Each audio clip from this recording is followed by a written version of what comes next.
We went on vacation as a family in 2 cars. It was hot. My mother-in-law came with me in 1 car, and my wife and 2 sisters-in-law in the other. We didn't plan on driving in close proximity all day. We just made arrangements to spend the night at a certain place in a hotel in the evening. Why did I choose to ride in the same car as my mother-in-law? Oh, just because I like to get on the road early, then get to my destination early and rest. My mother-in-law is the only morning lark, besides me and our family. So we left early, at 5:30 a.m., expecting to get to our destination around 3 p.m. We expected to arrive 3 hours earlier than everyone else, since my wife planned to leave at 8-9 a.m. I like taking my mother-in-law in my car. She doesn't demand as much from me as the others, including my wife. True, initially my wife acted coy and I thought she loved me more. But after we got married, she started acting so selfish and demanding so much from me and giving me almost nothing. I quickly became disillusioned with our relationship, but I wasn't ready to start a new life, afraid that she would take some of my property from me if I contemplated divorce. My mother-in-law and I stopped to eat around 11 o'clock. She called my wife and found out they had just left. They were more than 5 hours behind us. But that's okay, so they'll arrive later than us and we can get a better rest. When my mother-in-law finished talking, she suddenly turned to me. "Mark, I love my daughters, but of my daughters, your wife Emma is the most capricious, interested only in clothes and lives only for herself. She's so selfish. You seem like a great guy.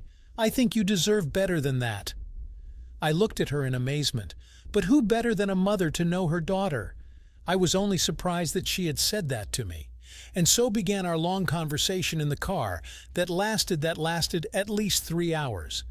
I shared my frustrations with her about Emma, and my mother-in-law complained about her other daughter's son-in-law, thinking she didn't deserve to be treated so badly. Then suddenly, out of the blue, the conversation turned to intimate topics, and soon I told her that my wife and I did not understand each other at all. My mother-in-law sincerely sympathized with me, noting that you should respect your partner, build a relationship on trust, and solve all problems together, including intimate ones.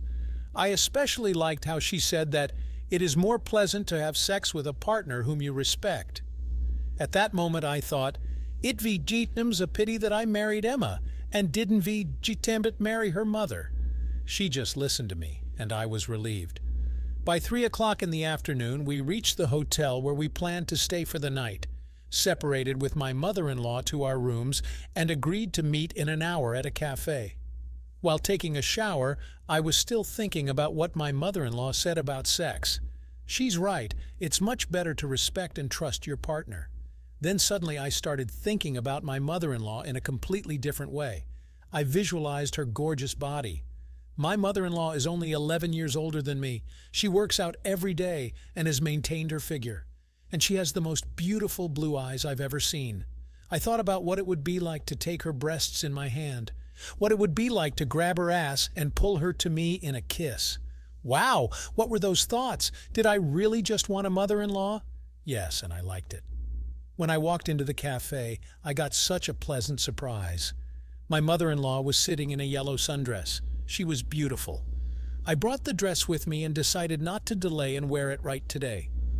I figured she wore the dress especially for me. I don't know why I did it, but I leaned over and kissed her on the lips and said, "You look great.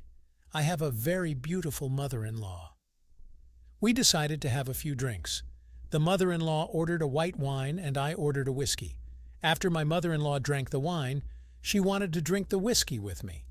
The first drink was followed by a second, then another. We didn't talk too much, just sat next to each other and enjoyed the closeness.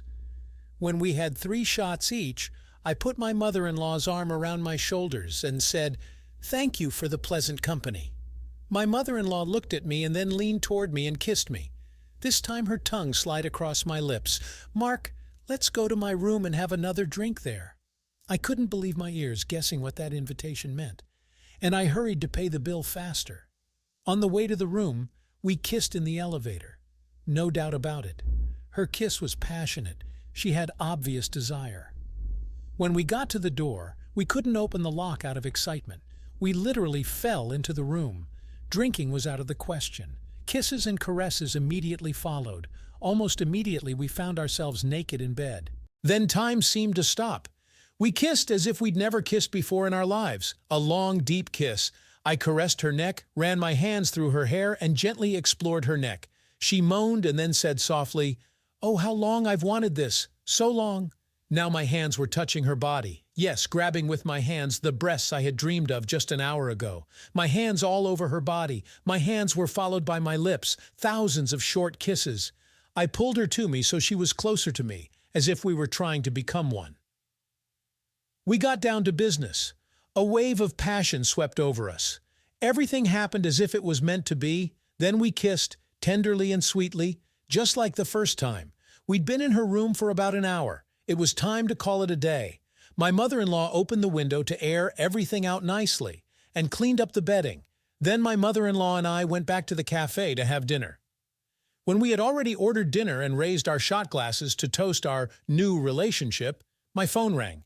It was my always disgruntled wife. She informed me that they would be arriving in 2 hours. As we talked, my mother-in-law took my hand and thanked me. "I've never had such a good time in my life. I enjoyed everything, and I feel like I'm not indifferent to you now," I said. The mother-in-law asked, "What are we going to do now?" "Well, we have 2 more hours to spare," I smiled.